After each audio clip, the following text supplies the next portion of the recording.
Զուգահեռներ Բագրատ Սրբազանի եւ Ուսամա Բեն Լադենի միջև իշխանական պատգամավորի կողմից թեժ մթնոլորտ խորհրդարանում մի հանձնաժողովի նախագահի ընդդիմադիր տեխնացուի ընտրության հարցն են քննարկել։ Երբ սահմանափակումները առավել ուժեղ կահարված են արտահանմանը Հայաստանից Ռուսաստան կանխատեսումներ ռուս փորձագետից։ Բաքվի բողոքի նոտան Մոսկվային ռուս դեսպանն արտգործնախարարություն է կանչվել ռուսական մեդիայում հնչող հայտարարությունների համար, որ Բաքվի զայրույթն են հարուցել։ Պատիժը թեթև կլինի, գործը քրեական դատարան չի հասնի ավտովթարի կամ վրաերթի դեպքում, երբ խախտումն առաջին անգամ է արվում կարևորը տուժողը չբողոքի։ Հանցագործությունների թիվը նվազել է, անչափահասների ձեռամբ կատարված հանցանքների թիվն աճել, ամփոփ թվեր ոստիկանությունից։ Աշնանային արձակուրդները կտևեն 2 շաբաթ, մինչև այդ 5 շաբաթ աշակերտները Երևանում դպրոց կգնան 6 օր, որն է կրթության նախարարության որոշման պատճառը։ Հաղթական ոսկին Բրատիսլավայից կգա Երևան, Սամվել Տերտերյանը հունահռոմեական ըմբշամարտի աշխարհի չեմպիոն է։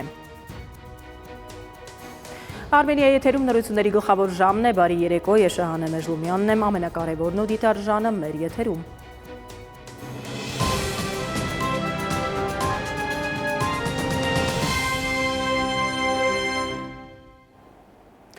Թեժ հարց ու պատասխանով է ընթացել խորհրդարանական նիստն այսօր, որտեղ քննարկվում էր մարդու իրավունքների պաշտպանության եւ հանրային հարցերի մշտական հանձնաժողովի նախագահի թեկնածության հարցը։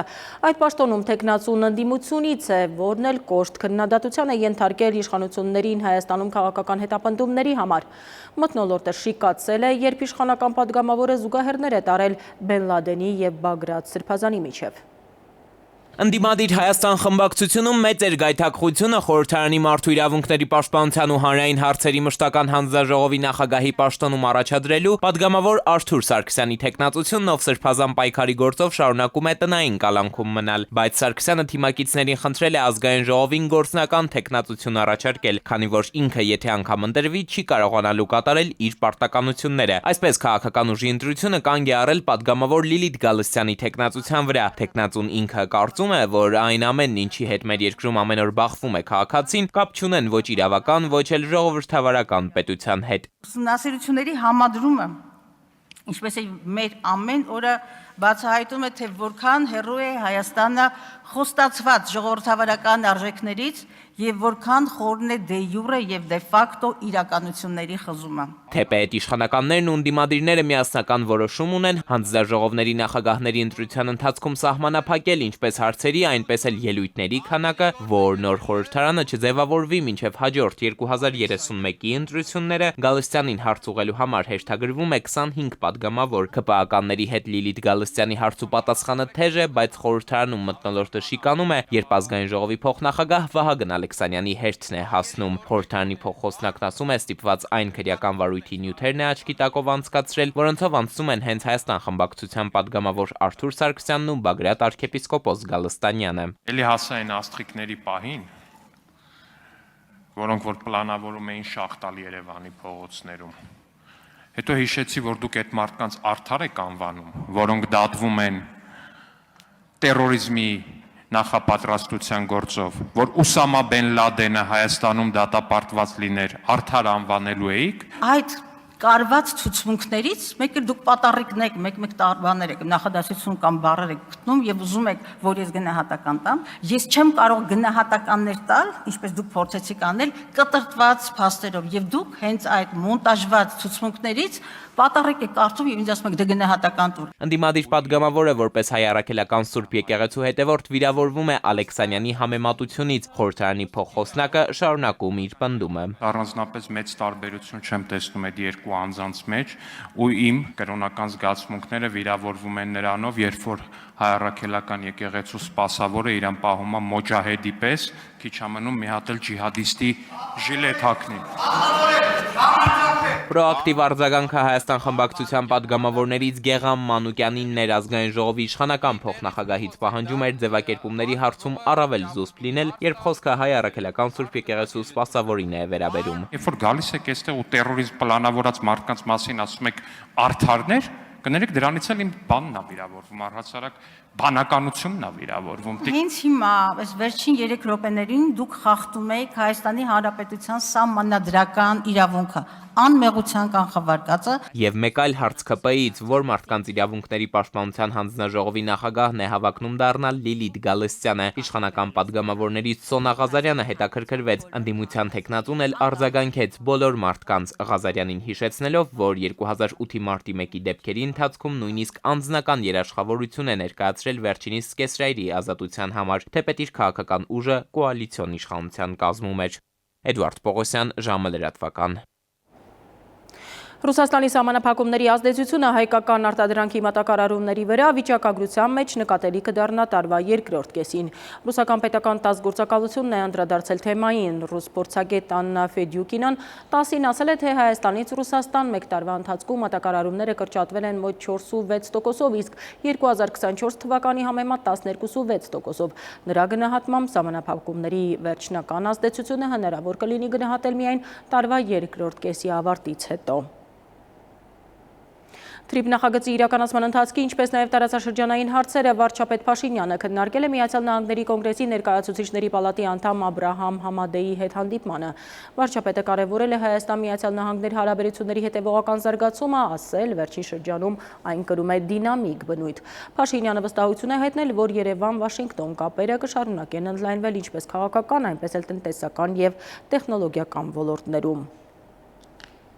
Ադրբեջանը Ռուսաստանի դեսպանին կանչել է արտգործնախարարություն, դեսպան Միխայիլ Եվդոկիմովին ադրբեջանական կողմը լուրջ մտահոգություն եւ վճռական բողոք է ներկայացրել ռուսական լրատվամիջոցներում վերջին շրջանում հնչող հայտարարությունների կապակցությամբ։ Խոսքն ըստ ադրբեջանական կողմի Ադրբեջանի պետության, ժողովրդի եւ երկրի ղեկավարության հասցեին հնչող Բաքվի գնահատմամբ սադրիչ, վիրավորական եւ սպառնալից հայտարարությունների մասին է։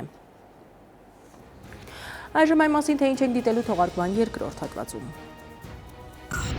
Պատիժը թեթև կլինի, գործը քրեական դատարան չի հասնի ավտովթարի կամ վրաերթի դեպքում, երբ խախտումն առաջին անգամ է արվում, կարևորը տուժողը չբողոքի։ Հանցագործությունների թիվը նվազել է, անչափահասների ձեռամբ կատարված հանցանքների թիվն աճել, ամփոփ թվեր ոստիկանությունից։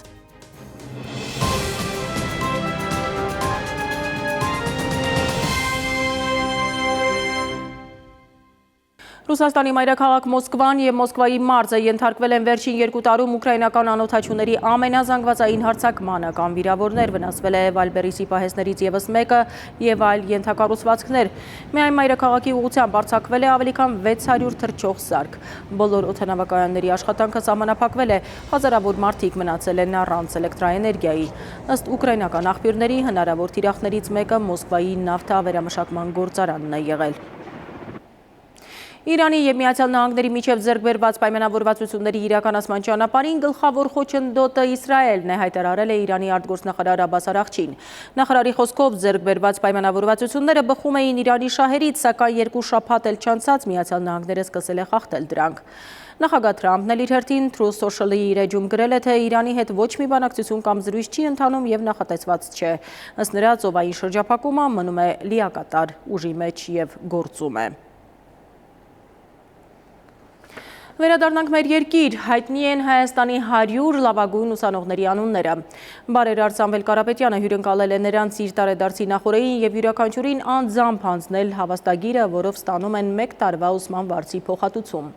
Անցյալ տարի էլ Սամվել Կարապետյանի ծննդյան օրը անապահով եւ բազմազավակ, նաեւ արցախցի ընտանիքների, ինչպես նաեւ հայրենիքի համար զոհված եւ վիրավորված զինվորների երեխաները դարձել էին նորաբաց Տաշիր արենայի առաջին հանդիսատեսը, ներկա գտնվել երեխաների խորագրով բարեգործական համերգին։ Ավանդույթը շարունակվում է երկրորդ տարին անընդմեջ, օգոստոսի 18-ը նշանավորվում է երեխաներին եւ երիտասարդներին ուղղված կրթական եւ մշակութային նախաձեռնություններով։ Նրանք Հայաստանի 100 լավագույն ուսանողներն են, որոնց Սամվել Կարապետյանն իր ծննդյան նախօրեին հյուրընկալել է անձամբ հանձնելու Սարգիս Կարապետյան հիմնադրամի կրթաթոշակները։ Շատ երկար սպասել ենք այսօրվան։ Հիմնադրամի հայտարարած մրցույթին մասնակցելու համար Հայաստանի բոլոր մարզերից հարյուրավոր հայտեր էին ստացվել, այդ թվում Արցախից բռնի տեղահանված ուսանողներից։ Այն եղել է բաց մեր երկրի բոլոր բարձրագույն ուսումնական հաստատությունների, ինչպես նաև մասնագիտությունների համար առանց ոլորտային սահմանափակումների։ 100 հաջողակները ստանում են 1 ուսումնական տարվա ուսման վարձի փոխհատուցում։ Այս կերպ Կարապետյանները նպատակ ունեն խրախուսել կրթության և ինքնազարգացման ճանապարհն ընտրած երիտասարդներին ու աջակցել նրանց ուսման շարունակականությանը։ Դուք լուրջ գործ ունեք շուտով անելու մեր հայրենիքի համար, մեր այս process-ը լինելու է շարունակական, մենք միշտ օգնելու ենք մեր ուսանողներին, մենք միշտ հայտնաբերելու ենք լավագույն, տաղանդավոր մեր երիտասարդներին եւ ամեն ինչով փորձելու ենք ընտառաջենք, օգնենք։ Կրթության եւ մշակույթի ոլորտներին աջակցելու նպատակով Սարգիս Կարապետյան հիմնադրամը ստեղծվել է ի պատիվ Սամվել Կարապետյանի հոր։ Նա մանկավարժ էր, կես դարից ավելի նվիրված իր առաքելությանը, ծերունների դաստիարակության ու կրթության գործին։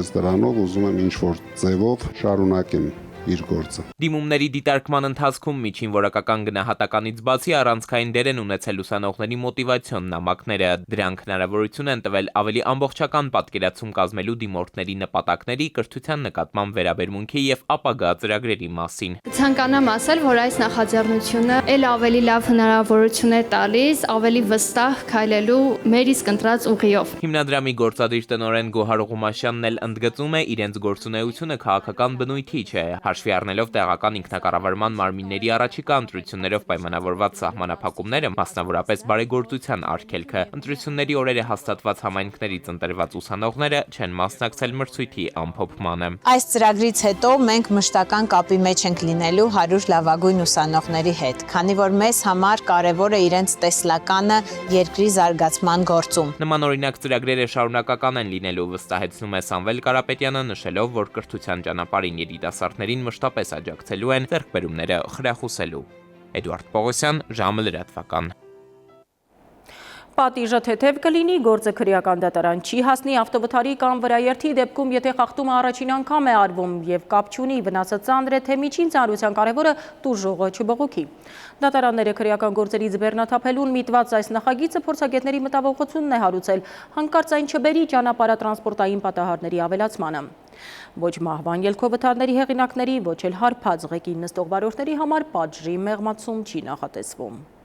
Եթե վարորդը առաջին անգամ խախտել է ճանապարհային երթևեկության կանոնները եւ դրա հետևանքով մարդու առողջությանը հասցրել է ծանր կամ միջին ծանրության վնաս, հնարավոր է այլևս չենթարկվի քրեական պատասխանատվության։ Նախապայմաններից մեկը վարորդի ու տուժողի միջև հաշտությունն է։ Այսպիսով Արդարադատության նախարարությունն առաջարկում է փոփոխություն կատարել քրեական օրենսգրքի 342-րդ հոդվածում, որը վերաբերում է ճանապարհային երթևեկության անվտանգության կանոնների խախտմանը։ Այժմ գործող կարգավորումներով նման դեպքերում վարորդի նկատմամբ կիրառվում է պատիժ, տուգանք, հանրային աշխատանքներ, կարճաժամկետ ազատազրկում կամ մինչև 3 տարի ազատազրկում։ Որոշ դեպքերում էլ վարորդը զրկված է լինում պատվարը կանխելու հնարավորությունից, միաժամանակ,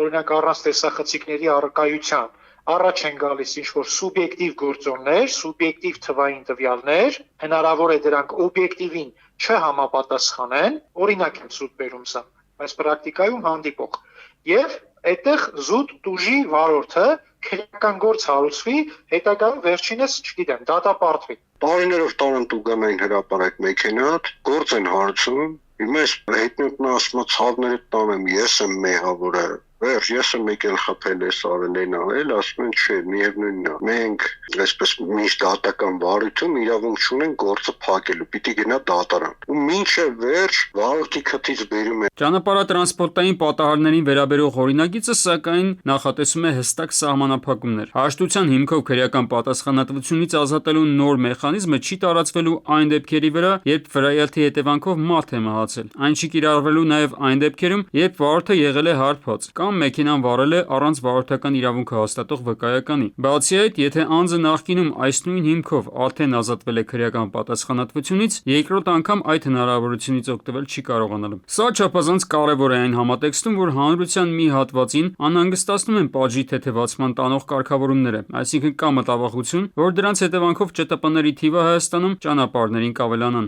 Չեմ կարծում էլի, որ դա պետք է հանգեցնի զգոնության թուլացման, որովհետև հակառակ դեպքում կնշանակի, որ իր առջևում տիրող իրադրություն կա, ինքը միջոց չի ձեռնարկում դիտավորյալ գնա հարվածի հետիոտնին մեքենայի տակ գցի, որը ողջամտության սահմաններում չի տեղավորվում։ Նախորդ տարիներին այս ոլորտում փոփոխությունների մասին էր պարբերաբար բարձրաձայնում փորձագիտական համայնքը։ Երթևեկության կանոնների խախտումներից շատերը քաղաքացիականից տեղափոխվեցին քրեական պատասխանատվության դաշտ, ինչը հանգեցրեց դատարանների գերբեռնվածությանը։ Նման փոփոխությունների նպատակը հիմնականում մեկն է ամբողջ պետական ապարատը, սկսած քննչական գործողություններից, փորձագիտական, դատախազ, դատարաններ, ինչ որ առումով եւ ինչ որ ծանրաբեռնվածությունից թեթևացնել։ Հաշվարկա չէ, 100,000 բնակչին քանի քրեական գործ է լինում, ճանապարհային երթևեկության կանոնների խախտման գործերով արդեն աշխարհում, եթե չեմ սխալվում, կամ առաջատարին կամ երկրորդ տեղն ենք զբաղեցնում։ Օրինագծի դրական կողմերը ֆիքսող փորձագետները շեշտում են, որ նախորդ տարիներին երթևեկության կարգավորման պրոցեսում արձանագրված խստացումները որևէ արդյունք չեն տվել։ Պատժի վախը չի նվազեցնում ՃՏՊ-ների թիվը մեր ճանապարհներին, միայն խցանում է պետական համակարգի խողովակները։ Այլ բան, որ այս ոլորտում հաջողության համար անհրաժեշտ է բարեփոխումներ կրթական համակարգում։ Արմեն Աթալյան, ժամը լրատվական։ Առանց վարորդական իրավունքի մեքենավարողների թիվը աճել է 3231-ով կամ 74.4%-ով։ Թիվը ոստիկանապետն է հրապարակել ներկայացրել տարվա առաջին կիսամյակի ամփոփ տվյալները։ Հանցագործությունների թիվը նախորդ տարվա համեմատ նվազել է, անչափահասների ձեռքով կատարված հանցանքների թիվը աճել։ Տարեսկզբից ավտոմեքենաներից գողություններ կատարող 42 հանցավոր խումբ է բացահայտվել։ Ավտոմեքենաների մասերի գողության 920 դեպք է գրանցվել, այդ թվում այն դեպքերը, երբ մեքենայի սրահից իրեր են թռցրել։ Հանցագործությունների ընդհանուր թիվը երկրում նախորդող տարվա համեմատ նվազել է ընդամենը 65-ով կամ 0.3%-ով։ Ընդհանուր առմամբ այս տարվա 6 ամսում գրանցվել է հանցագործության 21960 դեպք։ Ներքին գործերի նախարարությունը վստահեցնում է, թե հանցավորության դեմ պայքարում կենտրոնանալու է ոչ միայն դեպքերի բացահայտման, այլև դրանք ծնող պատճառների վերացման վրա։ Մեզ համար շարունակում է մարտահրավեր մնալ քրեական ենթամշակույթը եւ մեր քաղաքականությունը այստեղ շատ հստակ է, մենք անզիջում պայքար ունենք այս երևույթի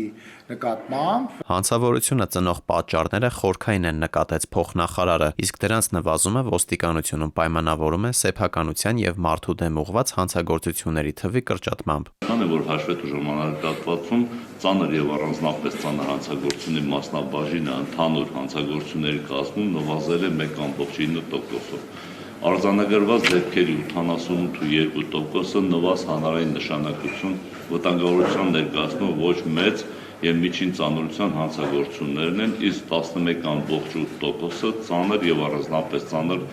դեպքերը։ Աճել է ոստիկանության նկատմամբ հանրային վստահության մակարդակը, ոստիկաններն են ասում։ ԵԱԿ գործընկերների կողմից այս տարի նույնպես կատարվել է հանրային հարցում եւ ի թիվս մի շարք այլ հարցերի, նաեւ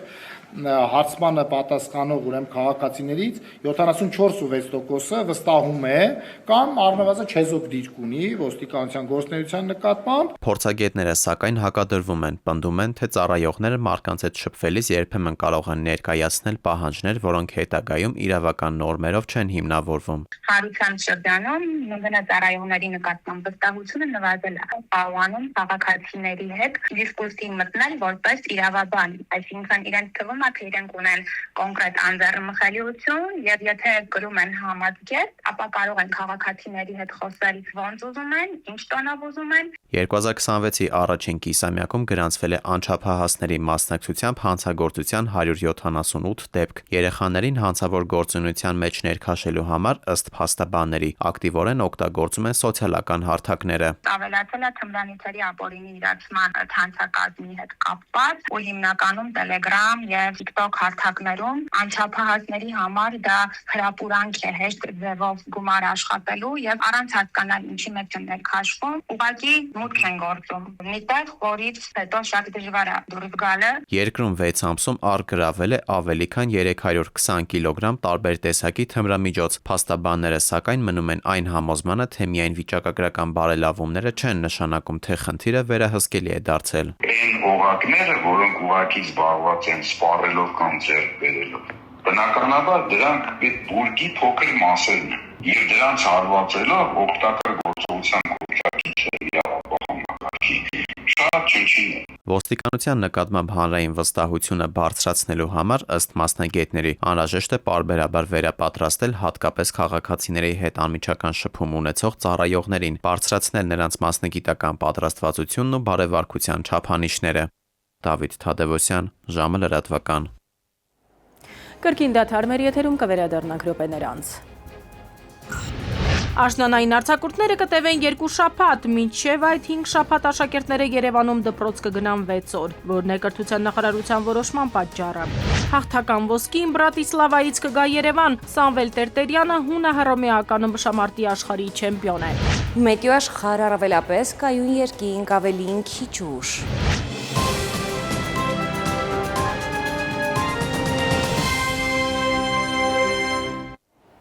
Մենք վերադարձանք, շարունակում ենք թողարկումը։ Հնամյա ուլունքահատիկներ, ծխամորճի, նաև կենդանական պատկերներով զարդարված կավանոթի բեկորներ, խեցեղենի կտորներ, Թարինի Իջևանատան պեղումների արդյունքում գրանցվել են առաջին ուշագրավ գտածոները, պեղումները մեկնարկել են հուլիսի 25-ից։ Օրվա մյուս ուշագրավ լուրերը մեկ տեսաշարով։ Երևանի դպրոցները սեպտեմբերի 15-ից անցնելու են 6-օրյա ուսուցման COP17 համաժողովի պատճառով փոխված ուսումնական գրաֆիկի համաձայն։ Մայրաքաղաքի դպրոցները 5 շաբաթ շարունակ աշխատելու են նաև շաբաթ օրերին։ Աշնանային 1 շաբաթյա արձակուրդը երկարաձգվելու է մինչև 2 շաբաթ։ COP17-ը Հայաստանում անցկացվելու է հոկտեմբերի 19-ից 30-ը, իսկ համաժողովի օրերին Երևանի դպրոցներում 1 շաբաթ դասեր չեն անցկացվելու։ Հանրակրթության պետական չափորոշիչում իրականացված փոփոխություններով առողջ ապրելակերպը 5-րդ եւ 10-րդ դասարաններում դառնում է առանձին առարկա։ Կրթության, գիտության, մշակույթի եւ սպորտի նախարարության հաղորդմամբ նույն դասարաններում դասավանդվելու է նաեւ անվտանգ կենսագործունեությունը, որը հիմնականում գործնական ուղղվածություն կունենա, սովորեցնելով նաեւ արտակարգ իրավիճակներում ճիշտ գործելու եւ գոյատևելու հմտություններ։ 11-րդ դասարանում այն նախատեսվում է կազմակերպել ամառային ճամբարի ձևաչափով։ Ամենայն հայոց կաթողիկոսի եւ Գերագույն հոգևոր խորհրդի 6 անդամների վերաբերյալ քրեական գործող նախնական դատալսումները նշանակվել են օգոստոսի 28-ին։ Նիստը տեղի կունենա Արմավիրի մարզի Առաջին Ատյանի ընդհանուր իրավասության դատարանի Էջմիածնի նստավայրում։ Նոր Հաճն քաղաքում շինարարական աշխատանքների իրականացման ընթացքում ավտոփրունկը պոկվել եւ ընկել է։ Քաղաքացին մնացել է կռունկի տակ։ Ըստ նախնական տվյալների կա 2 զոհ, մեկան ստացել է մարմնական վնասվածքներ։ Ֆոտոլրագրող Շամշյանը փոխանցում է, որ դեպքի վայր են մեկնել փրկարարական ուժերի վարչության հատուկ նշանակության փրկարարական աշխատանքների իրականացման կենտրոնի փրկարարական խումբը եւ մարզային վարչության հրշեջ փրկարարական ջոկատից 1 մարտական հաշվարկ։ Բարսելոնա-Երևան չվերթի ինքնաթիռը 12 ժամ ուշացումով է հասել Զվարթնոց։ Ուղևորներից մեկը հայտնել է, որ հայկական ավիաընկերության օդանավը մնացել է ամպրոպի ու կարկուտի տակ, ինչի հետևանքով դիմապակու վրա ճաքեր են առաջացել, վնասվել է ինքնաթիռի առաջամասը։ Քաղաքացիական ավիացիայի կոմիտեից էլ հայտնել են, որ ուշացման պատճառը եղել է տեխնիկական խնդիրը։ Դավիթ Թադևոսյան, ժամը լրատվական։ Սլովակիայի մայրաքաղաք Բրատիսլավայից հաղթական ոսկին կգա Երևան, 77 կիլոգրամ քաշային Սամվել Տերտերյանը հաղթել է ադրբեջանցի Ջավիդան Նախմատովին եւ դարձել հունահռոմեական ըմբշամարտի 20 տարեկանների աշխարհի առաջնության չեմպիոն։ 87 կիլոգրամ քաշային Յուրիկ Պետրոսյանն էլ դարձել է արծաթե մեդալակիր։ Եվ թողարկման ավարտին եղանակ Լիլի Հովերն է տեղյակ օդերևութաբանների կանխատեսումներին։